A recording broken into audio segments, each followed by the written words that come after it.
todos os processos são falhos. Mas a verdade é que eles implementados mudam o jogo. Eles viram o jogo.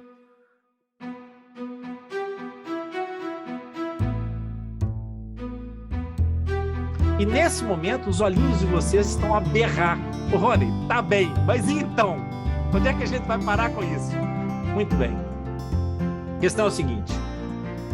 Vocês já repararam que existe uma coisa que é feita quando os bebês nascem, chamada rastreio universal auditivo neonatal? Esse rastreio auditivo visa exatamente o quê? Visa tratar a surdez? Não. Visa identificar a presença ou não de indicadores de problema. Exatamente como a palpação da mama pela mãe. Por quê? Porque a resposta negativa das autoemissões, que são a primeira parte e que só identifica a dificuldade de percepção da surdez por transmissão, essa primeira parte do diagnóstico pode levar a uma segunda etapa, uma segunda escala. Então, se não respondeu ao potencial, a autoemissão, vai responder eventualmente aos potenciais evocados, que são a segunda fase de triagem. Então vai se perceber se aquela obstrução, se aquela não resposta é neurológica ou se é só mecânica. E então, o que nós estamos fazendo? Estamos a identificar precocemente as situações e preparar para que as coisas funcionem melhor. Mas isso trata alguma coisa? Não, mas facilita todo o processo terapêutico posterior a essa fase. Esta avalanche ela já foi reproduzida com sucesso em duas situações. A primeira com o cancro da mama, a segunda com o rastreio auditivo. A verdade é que, embora seja obrigatório, de vez em quando escapa. Eu recebo algumas crianças que não fizeram o rastreio auditivo neonatal por essa ou por aquela razão, ou porque o aparelho não estava a funcionar naquele dia, e depois ficou marcado, depois a mãe não foi, depois perdeu. Acontece. O cancro da mama também acontece. Por que acontece? Acontece porque a mulher não fez, porque não foi, porque não falou, porque não marcou a consulta. Invariavelmente, essas coisas nos acontecem, que é encontrar fendas posteriormente à nossa faixa de pesquisa, certo? Mas essas fendas, tendo sido identificadas, podem não ter sido contabilizadas. No entanto, a experiência ao longo dos anos, e vocês que trabalham no campo de trabalho, fonoaudiólogas, terapeuta da fala, têm a noção clara de que algumas situações também acontecem que uma criança perfeitamente normal é encaminhada por uma recorrência de otites, que é próprio das crianças hoje em dia, que são respiradores orais, por variadíssimas razões, pela componente da contaminação do ar, da poluição, infinidade de coisas, elas vivem com otites umas atrás das outras, e, entretanto, são encaminhadas para o otorrino, que faz maravilhosamente bem o seu trabalho, limpa as adenoides, limpa as amígdalas, não mexem nos cornetos, via de regra, né? A porta não precisa abrir, é ventilar só dentro de casa, mas pronto. Isso eu vou guardar os comentários desse tipo para outra altura. Mas o fato é que vai lá, faz aquela limpeza maravilhosa, não é? E a criança sai de lá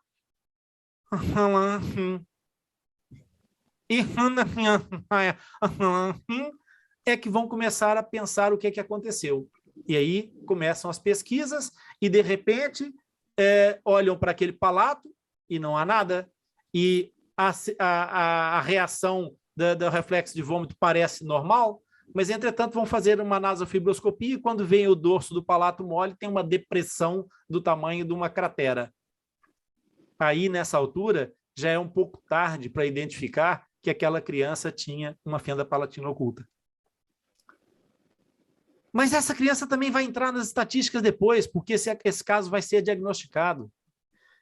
Meninas, esta semana eu recebi 2 crianças que vieram encaminhadas para minha consulta, cujos pais foram observados e nenhum dos 2 trazia diagnóstico de fenda palatina. Nenhum dos 4 pais, nesse caso. Eu, nesta semana do meu trabalho, identifiquei mais 2 fendas palatinas ocultas. Uma em cada casal.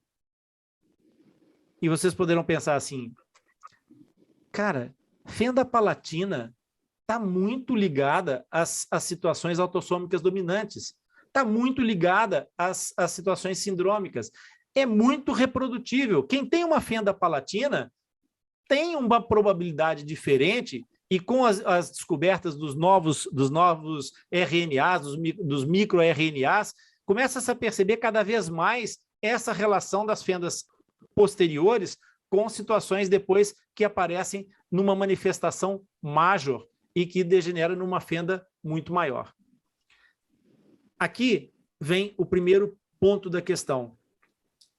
Se não fosse o chato do tio Rony a invadir aquelas pessoas, eles continuariam felizes e contentes sem saber por que é que o filho teve uma fenda lábio-palatina, porque na procura da genética, a gente procura aquilo que consegue imaginar. A gente não procura aquilo que não está à procura. Ninguém vê aquilo que não sabe que está lá. Percebem? Agora, nós todos temos que assumir uma posição diferente, que é começar a pensar no que pode estar para ver essa situação. E aqui começa a ligação com o cancro da mama e com o rastreio auditivo neonatal. Pessoal, a fenda labiopalatina, ela tem um sinal patognomônico tão evidente quanto um caroço na mama. A apófise palatina posterior, que é o nome desse grupo, tem uma extremidade na placa palatina posterior, apontada para a orofaringe, que forma uma ponta. É a espinha nasal posterior, anatomicamente falando. E todas as vezes que as placas ósseas dessa natureza se juntam, elas formam uma apófise, formam aquela ponta. Nós temos a apófise xifoide aqui no meio do externo para não deixar dúvidas nenhumas. Não é?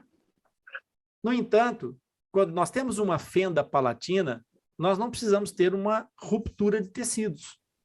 Basta que aquilo não tenha sido encerrado totalmente, mas que funcione maravilhosamente, que os músculos tenham entrelaçado, tudo funcionou maravilhosamente. Mas aquela não fusão, a não formação final do processo de sutura óssea da placa palatina é o sinal patognomônico que nós estamos presentes perante uma pessoa que traz um código DNA replicável e vai saber quando é que ele se vai manifestar, vai gerar uma série de possibilidades aqui, que poderia ser identificada com o quê?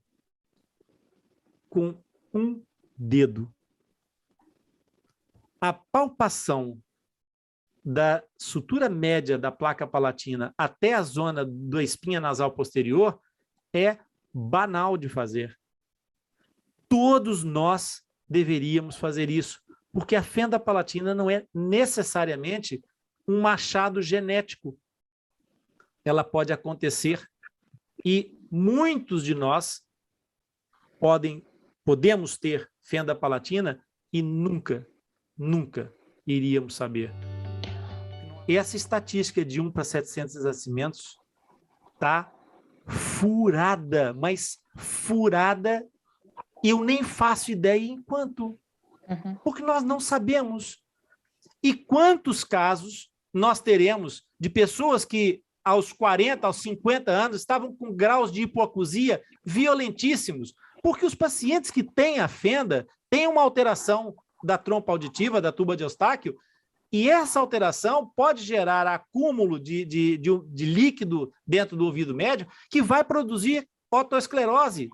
E essas pessoas vão perder a audição mais cedo, e olha que azar do caraças que foi, perdi a audição. Ah, deve ser algum problema? Ah, eu ouvia música muito alto quando era garoto. Quantas fendas estão por diagnosticar neste mundão de meu Deus? Quantas? Eu não consigo imaginar, mas até tenho medo de pensar. E a questão é, Rony, mas o que adianta a gente saber se a pessoa tem, se ela não tem problema nenhum, é adulta, tá tudo bem, já teve os filhos nasceram normais, qual é a diferença das pessoas saberem se tem ou não tem fenda? Cara, o teu filho não teve fenda, mas se tu tens a fenda, e se o teu traço for autossômico dominante, tá lá no teu filho, o gene. E o que é que vai ser do teu neto? E do teu bisneto? Será que ele vai ter a mesma sorte que essas duas gerações tiveram? Porque é jogar na loteria. E vocês podem dizer assim, tá bem, mas se tiver lá, qual é a diferença? A diferença é só vocês perguntarem para uma mãe que soube antes do nascimento que ia ter uma fenda e perguntar para uma mãe que descobriu depois do nascimento que teve uma fenda. Essa é a grande diferença. O projeto Atlas Lipcast foi criado e concebido para funcionar como um GPS, o teu GPS, e vai te guiar desde o diagnóstico até a reabilitação final pelo melhor caminho. Projeto Atlas Lipcast, fácil de encontrar em www.atlaslipcast.com. Nas nossas redes sociais também é fácil nos encontrar no Facebook Atlas Lipcast, no Instagram @AtlasLipcast. É tão simples. O que é que estás à espera? Inscreve-te no nosso projeto.